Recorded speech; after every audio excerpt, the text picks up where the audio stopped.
You don't have to watch this video, you get to. Let me explain. Let's get wise together. Let's dive in with the wisdom. What you have to do can feel like a burden, but what you get to do becomes a privilege. The task doesn't necessarily change, but your perspective does. Let's look at an illustration that very much visualizes this principle. It's a mindset shift, because mindset is everything. I have to is like a locked chest, whereas I get to allows you to access the treasure. The same life, the same responsibilities, but completely different experiences. One mindset feels restrictive, whereas the other reveals an opportunity. Let's elaborate on this further with a saying from Winston Churchill. He shares that the pessimist sees difficulty in every opportunity, whereas the optimist sees opportunity in every difficulty. Your situation does not define your experience. Your perspective does. Let's unpack this further with today's explanation. There are so many things in life that we have to do. We have to go to work, we have to exercise, we have to look after the kids, we have to respond to these emails. And while those statements might be true, they often feel heavy. Obligations, right? They're draining and unavoidable. But what if we reframe them?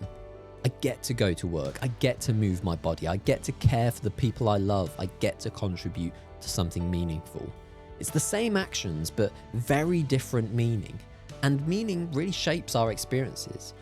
A get-to mindset isn't about ignoring the difficulty, actually far from it. It's about recognizing the privilege within it. So, I want to encourage you today to take these three things into account. There are three ways to develop this get-to mindset. The first is to look for the hidden privilege. Behind most responsibilities is something valuable. It's an opportunity, a relationship, a capability for growth. So train yourself to notice it. The second is to reframe your language. Pay attention to how often you say, I have to. Try replacing it with, I get to, and notice how your attitude shifts.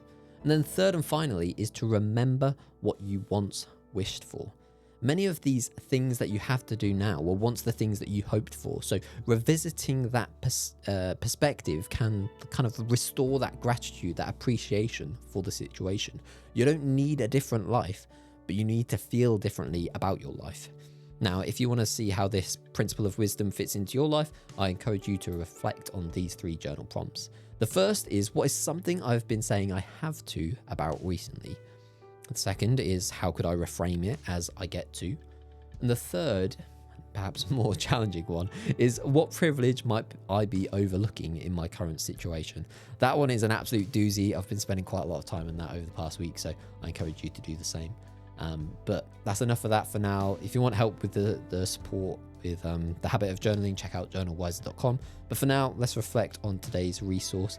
And it's a short and impactful one. It's a little clip from Dwayne The Rock Johnson where he shares about how he applies the get-to mindset.